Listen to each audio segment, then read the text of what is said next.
Hello मेरे प्यारे बच्चों, कैसे हैं आप लोग? गुड मॉर्निंग, कैसे हैं? तो शुरू करते हैं आज आपकी क्लास। सबसे पहले आप सभी लोगों को जय श्री राम, नमो बुद्धाय, जय श्री कृष्णा, राधे राधे। तो जैसा कि आप लोग जानते हैं, अभी आपकी गर्मी की छुट्टियां समाप्त हो चुकी हैं और आपके जुलाई सत्र का जो आगमन है वो कल से शुरू होने वाला है। तो इसी खुशी में आज हम आपके लिए जो आपकी हिंदी के अंतर्गत अध्याय 1 आता है, मित्रता पाठ से संबंधित कुछ महत्वपूर्ण प्रश्नों की श्रृंखला लेकर आए हैं। तो सभी लोग फटाफट जुड़ जाइए, ताकि पहले पाठ को आप पढ़ चुके हैं तो उससे संबंधित जो भी प्रश्नोत्तरी बनते हैं उनको हम आज अच्छी तरह से समझ सके। तो फटाफट सभी लोग लाइव जुड़ जाइए और अपने ही जैसे अन्य बच्चों को भी ये क्लास शेयर करिए, ताकि वो लोग भी इस पहले अध्याय से जुड़ जाएं, ताकि इस जुलाई से लेकर फिर आपके फरवरी तक, जो भी जब तक आपका पेपर नजदीक नहीं आता है तब तक जो भी चीजें छूटी हैं, बची हैं और आप जो चीजें पढ़ना चाहते हैं वो सारी चीजें आपको यहाँ पर उपलब्ध हो सके। तो सभी लोग फटाफट एकदम लाइव आ जाइए। तो देखते हैं कितने लोग आ रहे हैं और देख रहे हैं। तो बातें जैसे हो रही हैं कि अध्याय 1 मित्रता। तो मित्रता का नाम लेते ही आपके जहन में तुरंत आचार्य रामचंद्र शुक्ल जी का चेहरा और मित्रता से संबंधित कुछ बातें आपके दिमाग में आ गई होंगी। तो इन्हीं सब बातों पर आज हम विचार करेंगे और बड़े ही विस्तार पूर्वक, बड़े ही अच्छे तरीके से हम विचार करते हुए आज जानेंगे कि ये सब चीजें क्या है और मित्रता होती क्या है। ठीक है, तो सभी लोग लाइव जुड़िए। तो बहुत से लोग आ गए हैं। कीर्ति जी हेलो आपको भी। Raj ranker fan page good morning आपको भी। राधे राधे जी भाई यादव और गुड मॉर्निंग, गुड मॉर्निंग। खाना खाओ हूँ। हूँ, खाना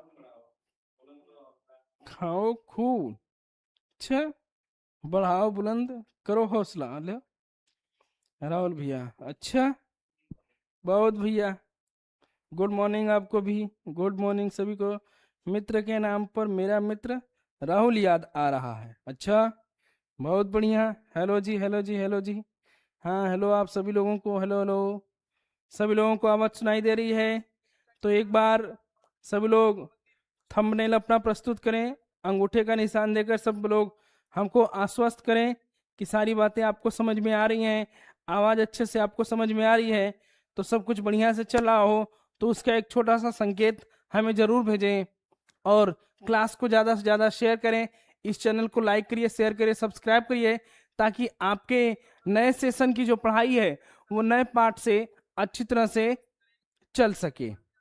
तो सभी लोग चलते हैं। तो पहला पाठ मित्रता, ठीक है। बस एक क्लास ये तो काफी है आपके लिए इस पाठ को समझने के लिए। तो जैसा कि हमने आपसे कहा था कि इस पाठ से संबंधित कुछ महत्वपूर्ण प्रश्नोत्तर हम आपके सामने लाने वाले हैं। तो जाने पहचाने प्रश्न होंगे, लेकिन होंगे वो आपके लिए बहुत ही अत्यंत महत्वपूर्ण, क्योंकि इन प्रश्नों की हम विधिवत व्याख्या भी करेंगे। ठीक है, तो आइए समझते हैं। तो मित्रता पाठ के लेखक का नाम, अब आप पाठ के नाम के लेखक का नाम पूछ दिया तो आप जानते ही हैं कि ऑप्शन है महादेव वर्मा, आचार्य रामचंद्र शुक्ल, हजारी प्रसाद द्विवेदी, प्रेमचंद। तो कौन है इस पाठ के लेखक? उस पाठ के लेखक का नाम बताना है। तो सभी लोग कमेंट में जरूर लिखिएगा कि इस पाठ के लेखक का क्या नाम है। ऑप्शन में ठीक है, टॉक फॉर नेशन कौन हो भाई? अच्छा हेलो, अच्छा जी, हेलो सर, आप कहाँ से हो? जी बिल्कुल, दीपांशु यादव, ऋषभ पाल, आदित्य चौहान जी। चलिए चलिए उत्तर दीजिए। तो जैसा कि आप जानते हैं, महादेवी वर्मा की अगर बात करें तो ये छायावाद से संबंधित है। ठीक, छायावादी युग से संबंधित है। और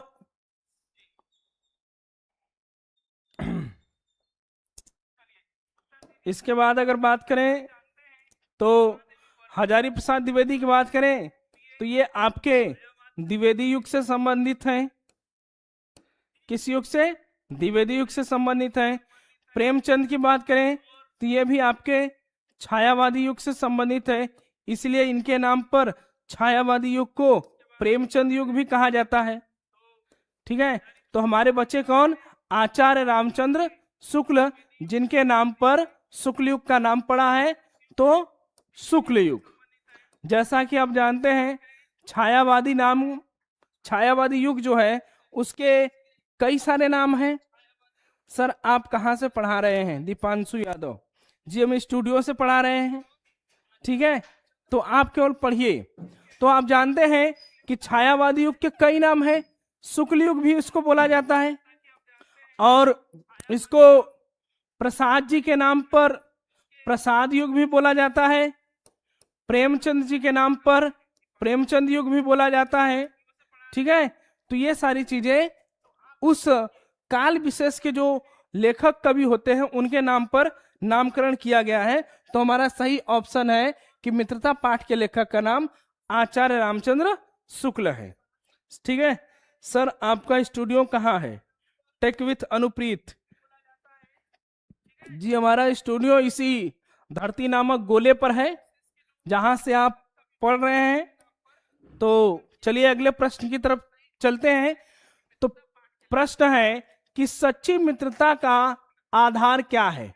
धन है, स्वार्थ है, क्या है?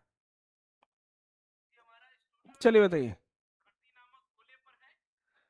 तो धन है सच्ची मित्रता, स्वार्थ है सच्ची मित्रता, विश्वास और त्याग है सच्ची मित्रता, या प्रसिद्धि है सच्ची मित्रता? तो क्या है हमारी सच्ची मित्रता का आधार? इसको आपको लिखकर कमेंट में जरूर देना है कि क्या है ये। तो आदित्य चौहान सी ऑप्शन दे रहे हैं जी, बिल्कुल। कीर्ति भी सी ऑप्शन दे रही हैं जी। टेक विथ अनुप्रीत भी सी ऑप्शन दे रहे हैं कि सर विश्वास और त्याग हमारी मित्रता का आधार होना चाहिए। होना क्या चाहिए? होता है। जिसमें विश्वास और त्याग न हो वो मित्रता ही नहीं, वह तो केवल एक स्वार्थ पूर्ति हो जाएगा कि हम दोनों एक दूसरे से स्वार्थवश बंधे हैं, और जब दोनों का स्वार्थ पूरा हो जाए तो दोनों अलग हो जाए। वो मित्रता नहीं होती है।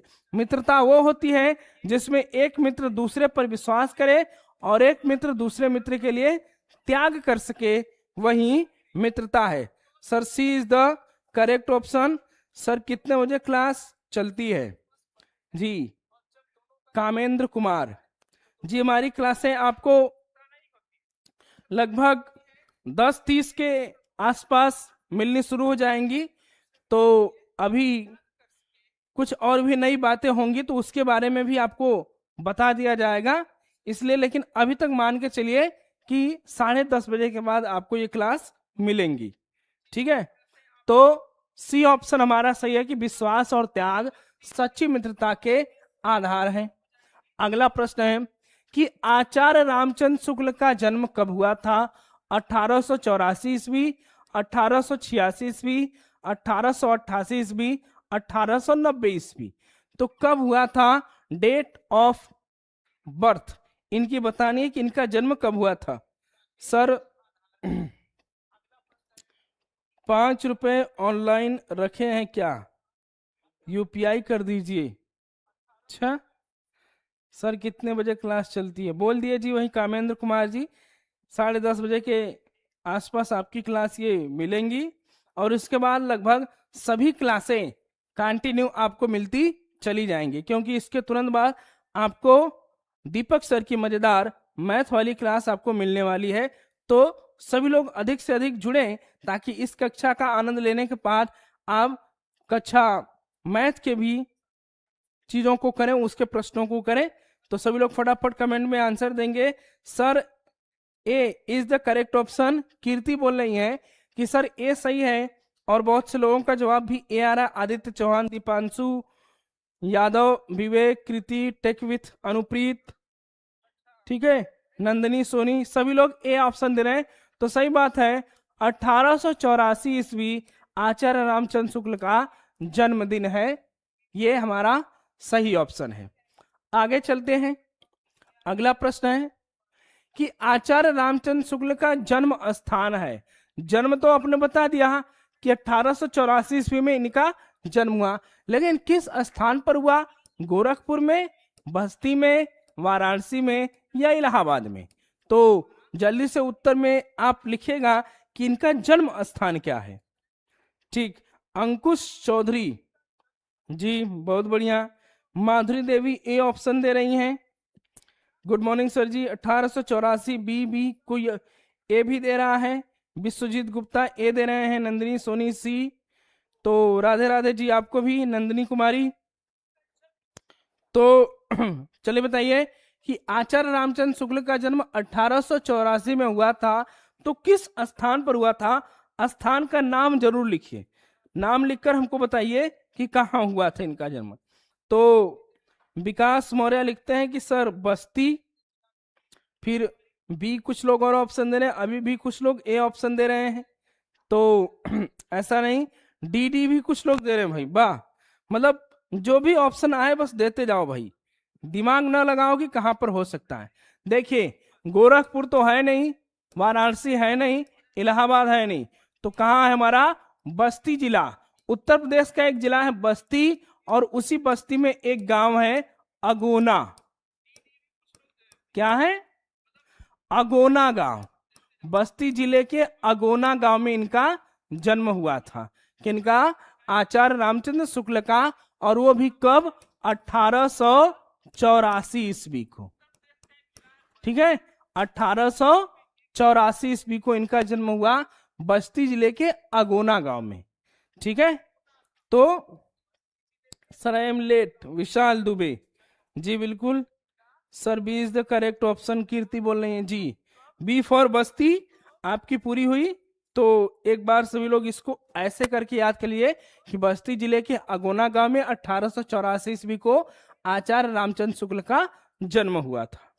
ठीक है, ठीक है, आगे चलते हैं जी, आगे चलते हैं।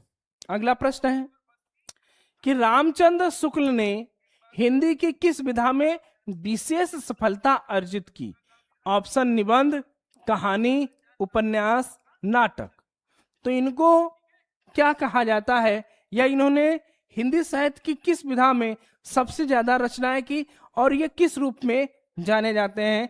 तो तीसरे प्रश्न का आंसर दीजिएगा सभी लोग फटाफट कि इसका उत्तर क्या हो सकता है। रामचंद्र शुक्ल ने हिंदी की किस विधा में विशेष सफलता अर्जित की? निबंध में, कहानी में, उपन्यास में, नाटक में। तो उत्तर दीजिए फटाफट। कुछ लोगों के आंसर आने शुरू हो गए।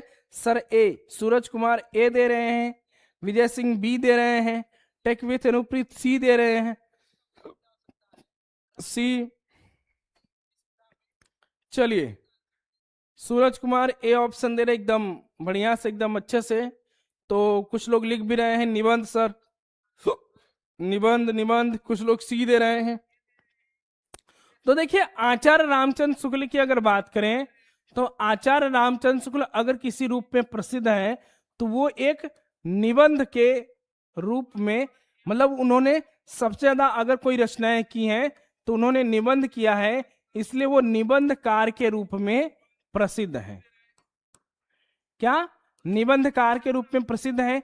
और इन्होंने सभी कृतियों और लेखकों की आलोचनाएं की हैं, तो ये प्रसिद्ध आलोचक भी माने जाते हैं। और इन्होंने बड़े बड़े ऐतिहासिक ग्रंथ भी लिखे हैं, तो ये इतिहासकार भी हैं। क्या है? इतिहासकार भी हैं। इनके जैसा निबंधकार, आलोचक या इतिहासकार यूं कहें कि आज तक कोई तो हुआ ही नहीं। क्योंकि आपने देखा होगा अधिकतर प्रश्नों में, पेपर्स में इनके कथन, इनसे संबंधित कुछ न कुछ चीजें आती रहती हैं। तो कहने का मतलब कि इन्होंने निबंध तो लिखा, लेकिन आलोचना और इतिहास इतना ज्यादा इन्होंने लिखा और किया कि इनका हर किसी के साथ नाम जरूर जुड़ जाता है। इसीलिए प्रश्न पूछता है कि हिंदी साहित्य का कौन सा विद्वान प्रसिद्ध निबंधकार, प्रसिद्ध आलोचक और इतिहासकार माना जाता है तो वो आपके आचार्य रामचंद्र शुक्ल हैं, जिनके नाम पर हमारे नए युग शुक्ल युग का नाम पड़ा है। ठीक है। चिंतामणि, विचार विथि, रस मीमांसा, त्रिवेणी, जी बिल्कुल उपन्यास नहीं है।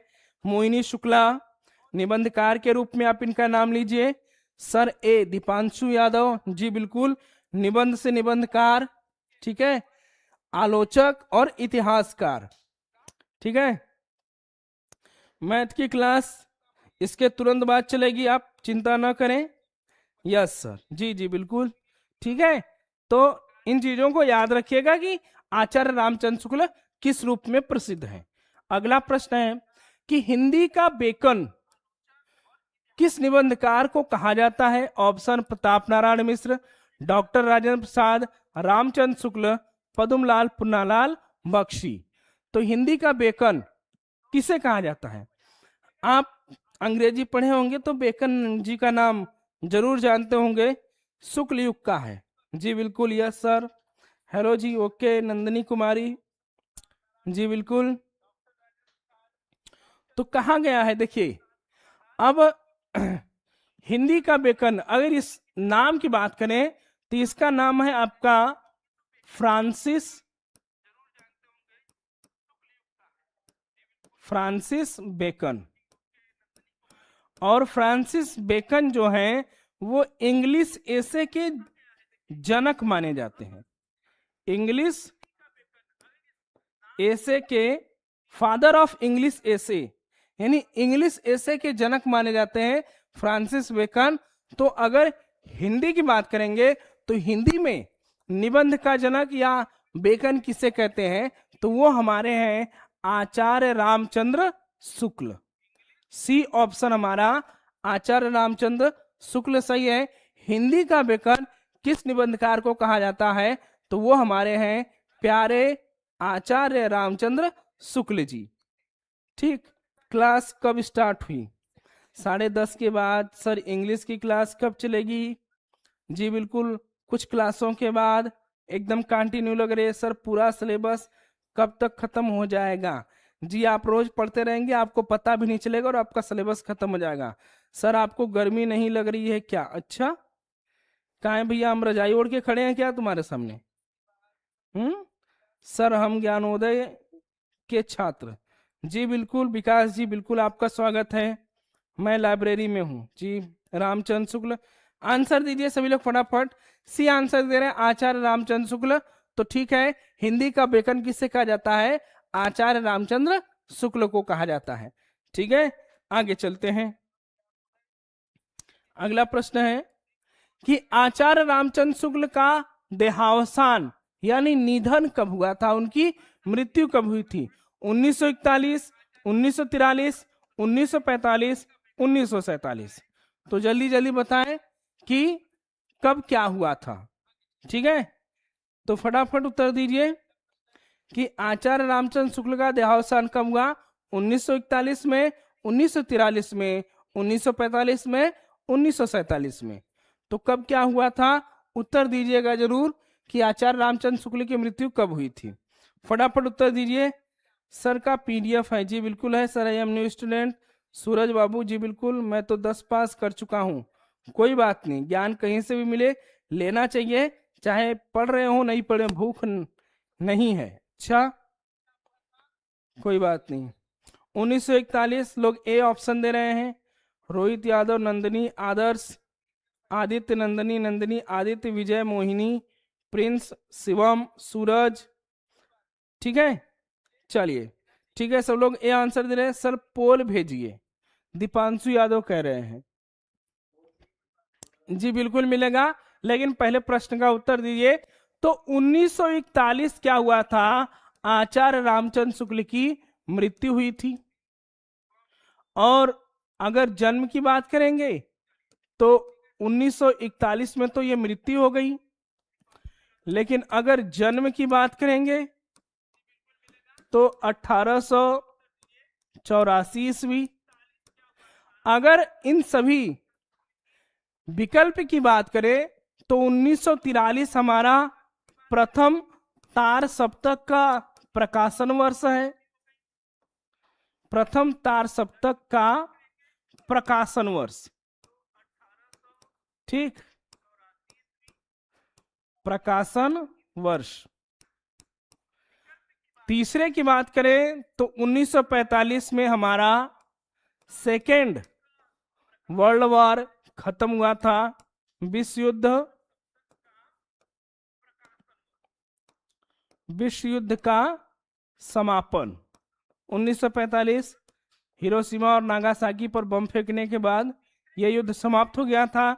1947 की अगर बात करें तो ये किसको डेट नहीं याद होगा, ये भारत का स्वतंत्रता दिवस है।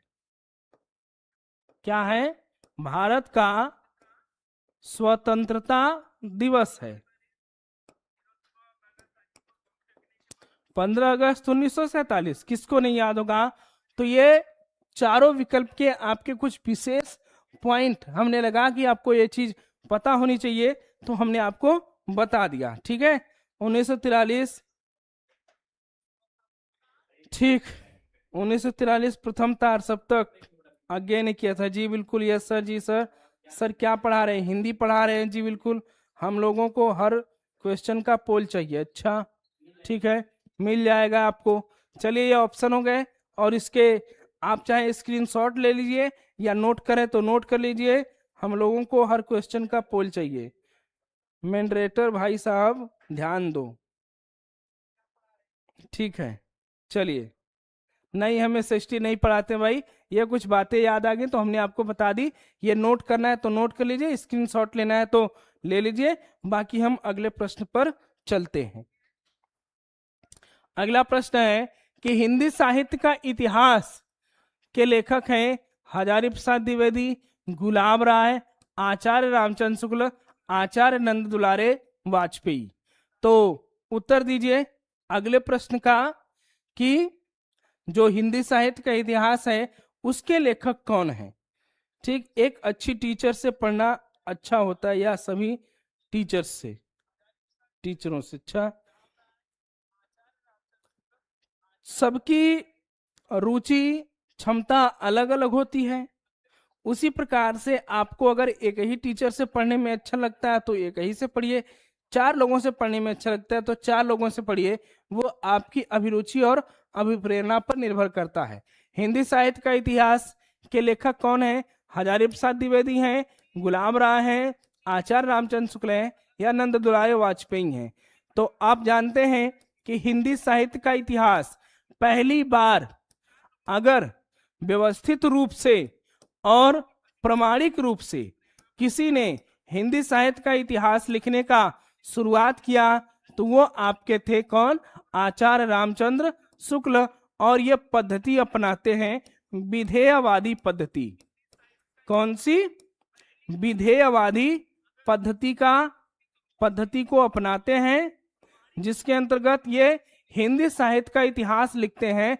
और ये हिंदी साहित्य जब इनका छपा तो ये इसका नाम रखा गया हिंदी साहित्य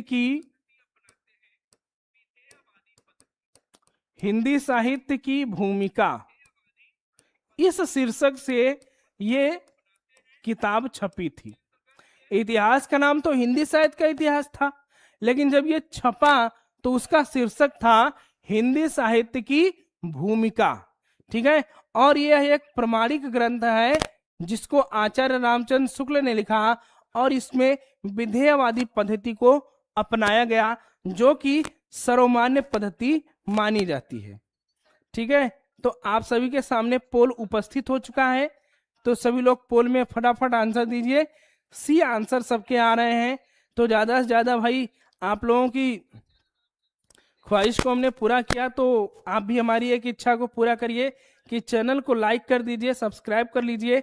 और हाँ, ये इन्हीं का इतिहास है। जी बिल्कुल, हिंदी साहित्य की भूमिका इन्हीं का इतिहास है, और भूमिका और इतिहास दोनों इन्हीं का इतिहास है। जी बिल्कुल, आगे चलते हैं, ठीक है। तो अगले प्रश्न की तरफ चलते हैं। अगला प्रश्न है कि रस मीमांसा के रचनाकार हैं आचार्य रामचंद्र शुक्ल, महावीर प्रसाद द्विवेदी, हजारी प्रसाद द्विवेदी, बालकृष्ण भट्ट। तो कौन है? जल्दी से उत्तर दीजिए। जी बिल्कुल, मैथ की क्लास भी लाइव चलेगी अभी तुरंत हमारे बाद। जी बिल्कुल सूरज बाबू, आपका धन्यवाद, बहुत बढ़िया।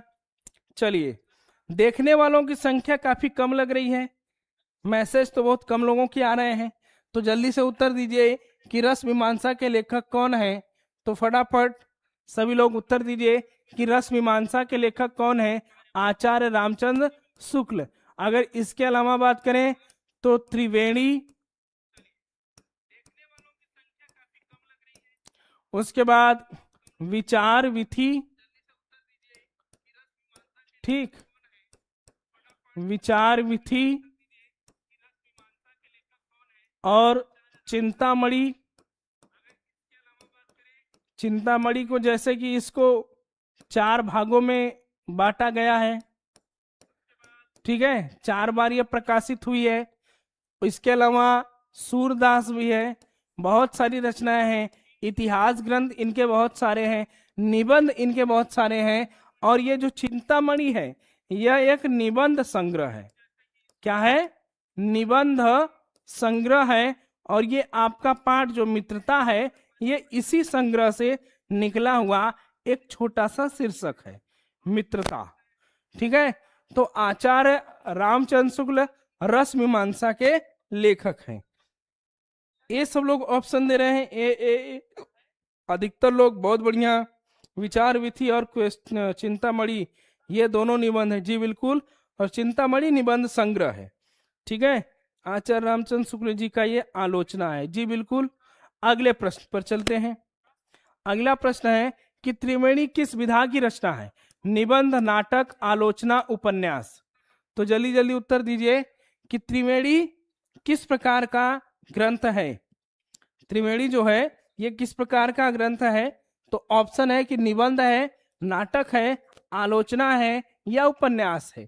तो ये जो है आलोचना नहीं, आलोचक है। जी बिल्कुल, ये आलोचक है और इनकी रचना आलोचना है। ठीक है, तो त्रिवेणी की अगर बात करें तो यह एक निबंध है। क्या है? निबंध है। तो ए ऑप्शन करके आप लोग उत्तर फटाफट दीजिए। सभी लोग ए दे रहे हैं एक तरफ से। सूरज बाबू ने तो भरमार कर दी है पूरे ए की एकदम। क्या है, रिंकी जी कुशीनगर, जी बिल्कुल ए सब लोग ऑप्शन दे रहे हैं। प्रियंका यादव ए दे रही हैं, रोहित पासी ए दे रहे हैं, रोहित यादव भी ए दे रहे हैं, सब लोग ए दे रहे हैं। तो सही उत्तर है त्रिवेणी किस विधा की रचना है? निबंध है। अगला प्रश्न कि मित्रता निबंध के रचनाकार कौन है? आचार्य रामचंद्र शुक्ल, विद्यानिवास मिश्र, कुबेरनाथ राय, गुलाब राय। ये प्रश्न तो पढ़ते ही आपको उत्तर छाप देना है एकदम बिल्कुल। सभी लोग कमेंट में एकदम नाम इनका लिखकर भर दीजिए कि ये रचनाकार कौन है। ठीक है, तो जल्दी से सभी लोग मित्रता निबंध के रचनाकार का नाम कमेंट में एक बार जोरदार तरीके से एकदम लिख कर भेजिए। सभी लोग ऑप्शन तो दे रहे हैं, बहुत अच्छी बात है, ये सब लोग दे रहे हैं क्योंकि सबको पता है। तो नाम सब लोग लिखिए एक तरफ से, देखते हैं कितने लोग नाम लिखते हैं इनका, क्योंकि नाम आप लिखेंगे तो नाम आपको याद रहेंगे। ऑप्शन आपको बदल दिए जाएंगे, ऊपर नीचे हो जाएंगे तो आप थोड़ा दिक्कत में हो सकते हैं। लेकिन अगर नाम लिखे रहेंगे, नाम जाने रहेंगे तो कहीं भी ऑप्शन रहेगा आप पहचान जाएंगे। तो जल्दी से उत्तर दीजिए कि क्या है इसके रचनाकार, और नाम लिखकर सभी लोग भेजें जल्दी से।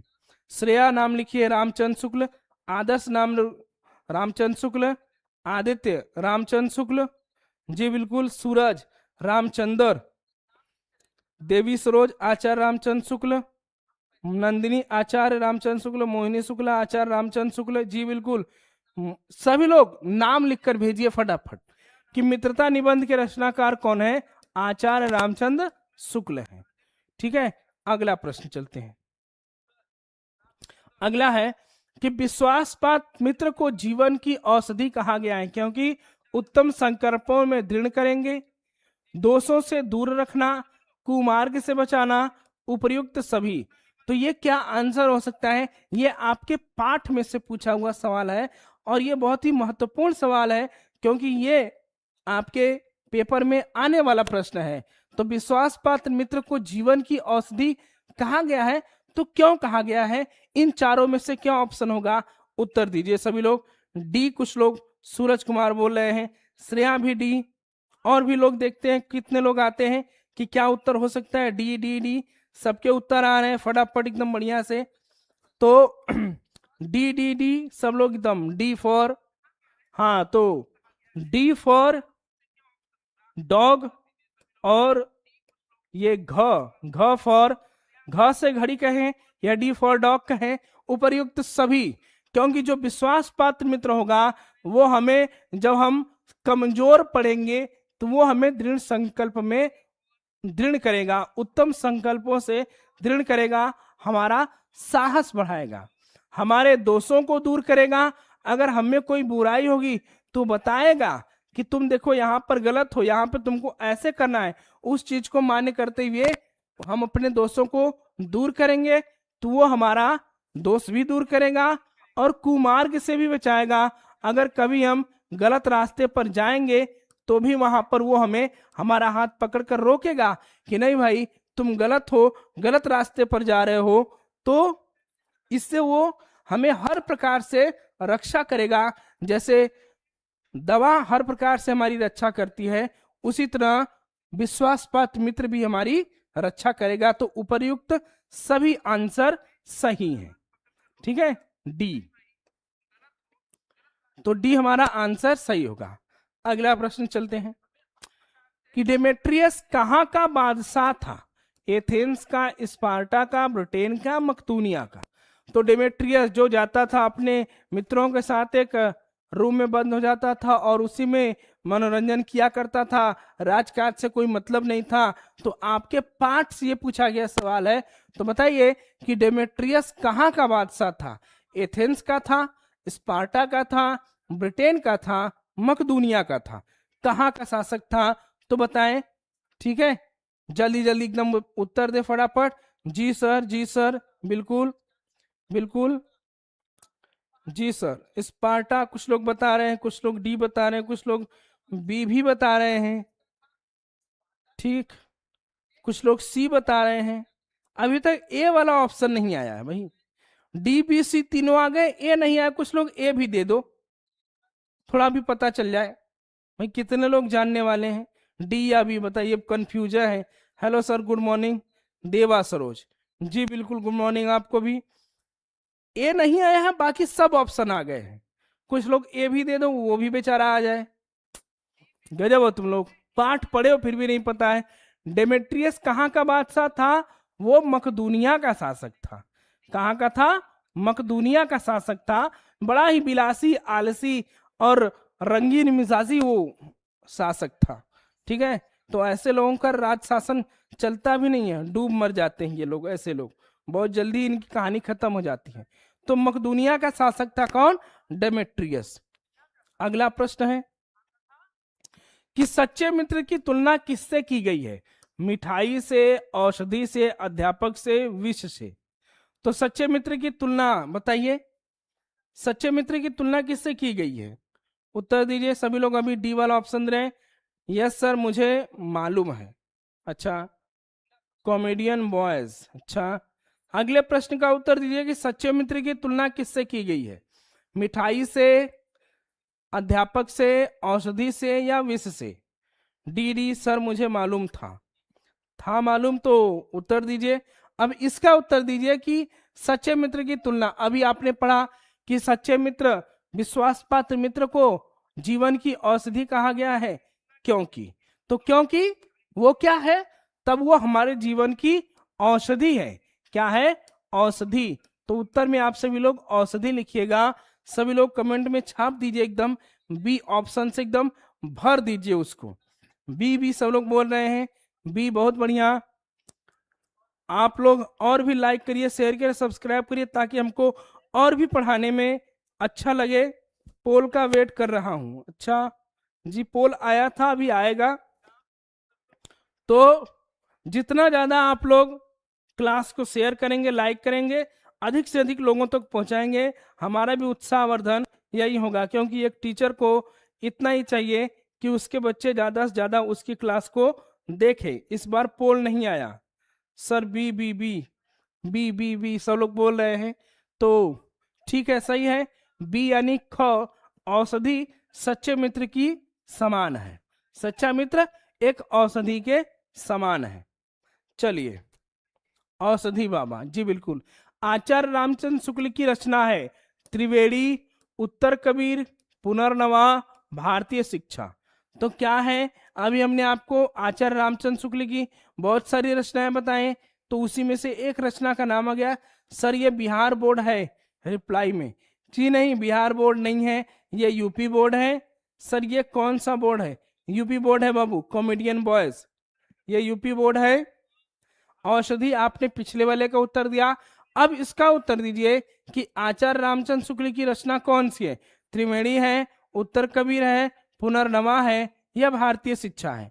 तो उत्तर में क्या है, सभी लोग ए ऑप्शन दे रहे हैं, अधिकतर लोग ए एकदम दिए जा रहे हैं, तो सही बात है, ए त्रिवेणी हमारा निबंध है जो कि आचार्य रामचंद्र शुक्ल की रचना है। ठीक है, तो ए त्रिवेदी लोग दे रहे हैं, भाई त्रिवेदी नहीं है, त्रिवेणी है, उत्तर देख कर लिखिएगा। ए बोल रहे हैं सूरज कुमार जी, बिल्कुल, बहुत बढ़िया बहुत बढ़िया, बहुत अच्छे अच्छे, आपको सारी बातें समझ में आ रही हैं। आचार्य रामचंद्र शुक्ल क्या निबंध संग्रह चिंतामणि कितने भागों में प्रकाशित हुआ? 1, 2, 4, इनमें से कोई नहीं। तो अभी हमने आपको बताया चिंतामणि को कितने भागों में प्रकाशित किया गया, तो उत्तर में आप जरूर लिखिएगा, वोटिंग करना है, मुझे पोल चाहिए। अच्छा त्रिवेणी, इसका उत्तर दीजिए कि आचार्य रामचंद्र शुक्ल का निबंध संग्रह चिंतामणि कितने भागों में प्रकाशित हुआ? 1 भाग में, 2 भाग में, 4 भाग में, या इनमें से कोई नहीं? तो उत्तर दीजिए sir, I am new student the alone hunter. जी बिल्कुल, स्वागत है आपका इस क्लास में। उत्तर दीजिए कि कितने भागों में प्रकाशित हुआ चिंतामणि। तो चिंतामणि जैसा कि आप जानते हैं ये क्या है, आपका निबंध संग्रह है, और यह कुल 4 भागों में प्रकाशित हुआ था। कितने भागों में?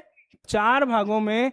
तो हमारा ऑप्शन ग अर्थात सी सही होगा कि 4 भागों में चिंतामणि प्रकाशित हुआ था। हेलो सर, गुड मॉर्निंग देवा सरोज, सी लोग बोल रहे हैं 4-4, थैंक यू सर, आप सबको रिप्लाई दे रहे हैं, हम बैच लिए हैं, वहां सर कोई रिप्लाई नहीं देता है।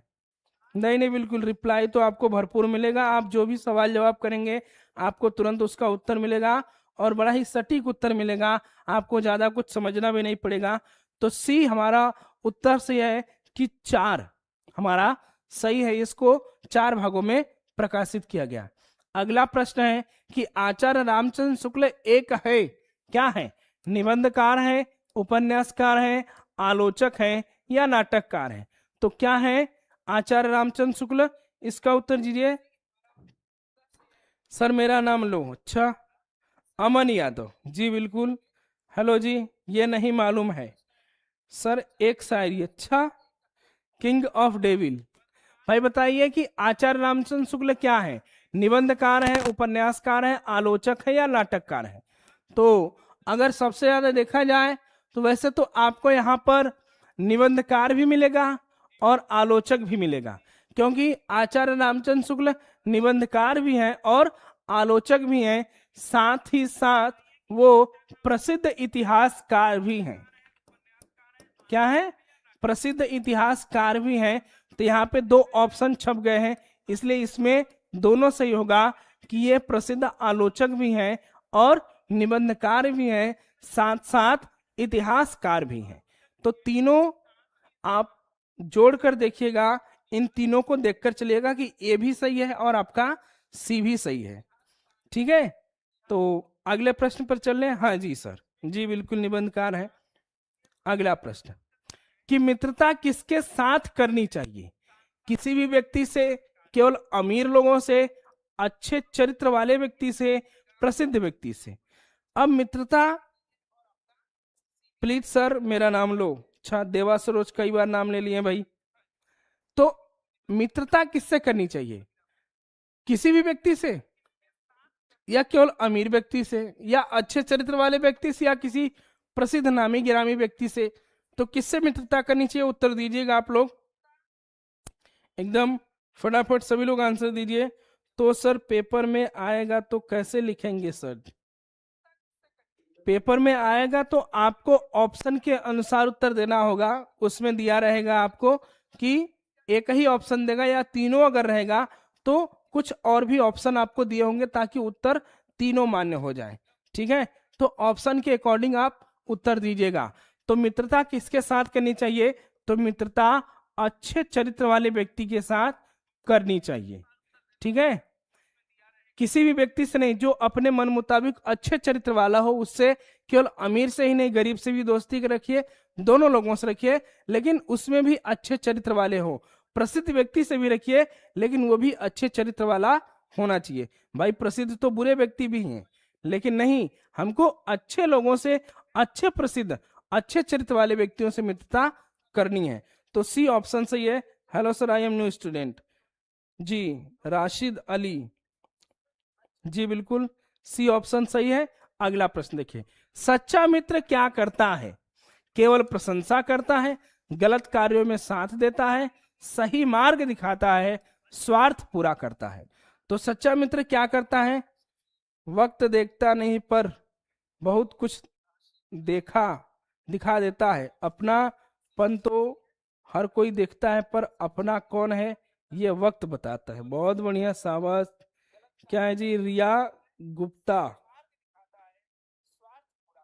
आईपीएस, जी बिल्कुल सर। कॉमेडियन बॉयज में मुस्कान नेम लीजिए। अच्छा, सी ऑप्शन आप लोग दे रहे हैं, फटाफट सभी लोग सी आंसर दे रहे हैं कि सच्चा मित्र क्या करता है? सही मार्ग दिखाता है, सही मार्ग पर ले जाता है।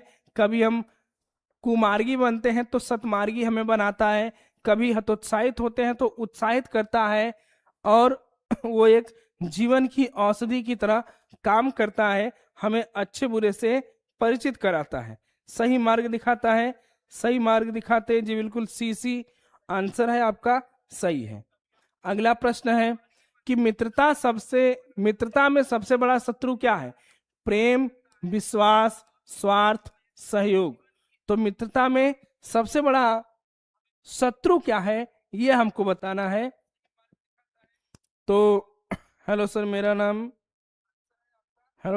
नाम राशि अली, जी बिल्कुल सही मार्ग दिखाता है। मेरा भी नाम लो, आदर्श जाटो, जी बिल्कुल। अगले प्रश्न का उत्तर दीजिए कि मित्रता में सबसे बड़ा शत्रु क्या है? प्रेम है, विश्वास है, स्वार्थ है या सहयोग है? ठीक है, तो आप देख ही रहे हैं कि सब ऑप्शन तो आपको पॉजिटिव लग रहे हैं कि प्रेम भी पॉजिटिव है, विश्वास भी पॉजिटिव है और सहयोग भी पॉजिटिव है। नकारात्मक क्या है? स्वार्थ। तो कुछ ऑप्शंस को भी देखकर आप उत्तरों को समझ सकते हैं कि क्या उत्तर हो सकता है। तो शत्रु की बात पूछा है तो स्वार्थ तो सबका शत्रु है, हर चीज का शत्रु है। तो जो मित्रता में सबसे बड़ा शत्रु क्या है? स्वार्थ, जो आपका सेल्फिशनेस है, ये सबसे बड़ा शत्रु है मित्रता का। C option. जी, आदित्य चौहान, सामर्थ्य नहीं जी, स्वार्थ लिखिए, नहीं आता है तो इंग्लिश सेल्फ लिख दीजिए। अगला प्रश्न है लेखक के अनुसार मित्र कैसा होना चाहिए? आखिरी प्रश्न है आपका, चापलूस, ईमानदार और स्पष्टवादी, धनी और प्रसिद्ध। तो ये आपके आज के सेशन का आखिरी प्रश्न है। तो उत्तर दीजिए कि लेखक के अनुसार मित्र कैसा होना चाहिए? चापलूस होना चाहिए, ईमानदार और स्पष्टवादी होना चाहिए, धनी होना चाहिए या प्रसिद्ध होना चाहिए? तो क्या ऑप्शन है? उत्तर दीजिए। सर ऐसे मुझे 4 लग रहे हैं। अच्छा, स्वार्थ, सी बी, कुछ लोग आंसर दे रहे हैं। तो जल्दी से इस प्रश्न का उत्तर दीजिए कि लेखक के अनुसार मित्र कैसा होना चाहिए? तो मित्र ईमानदार और स्पष्टवादी होना चाहिए, ताकि वो आपको भी ईमानदार बनाए और आपसे भी स्पष्ट तरीके से बात करे, और उसके गुण को जब आप ग्रहण करेंगे तो आप भी स्पष्टवादी बन जाएंगे, क्योंकि संगति का असर सब पर पड़ता है, वो चाहे अच्छी संगति हो चाहे बुरी संगति हो। तो ईमानदार और स्पष्टवादी, बी सब लोग आंसर दे रहे हैं। तो ये आपके सेशन के कुछ प्रश्न थे मित्रता से संबंधित। आशा करते हैं कि ये सारी चीजें आपको समझ में आई होंगी और क्लास आपको अच्छी लगी होगी। तो सभी लोग क्लास को लाइक करिए, शेयर करिए, सब्सक्राइब करिए, ताकि अधिक से अधिक बच्चों तक हमारी ये क्लास पहुंचे और वो लोग जुलाई के इस सत्र से अपनी पढ़ाई का शुभ आगमन कर सके। तो इन्हीं सब बातों के साथ आज हम आपसे विदा लेते हैं। आपके मैथ वाले सर आए हुए हैं, जल्दी वो आपका क्लास लेंगे, तो कहीं जाइएगा नहीं। बस 2 मिनट का ब्रेक होगा, पानी वानी पीकर जल्दी से आइएगा एकदम फटाफट सभी लोग। जी बिल्कुल, धन्यवाद आपका। तब तक के लिए जय हिंद।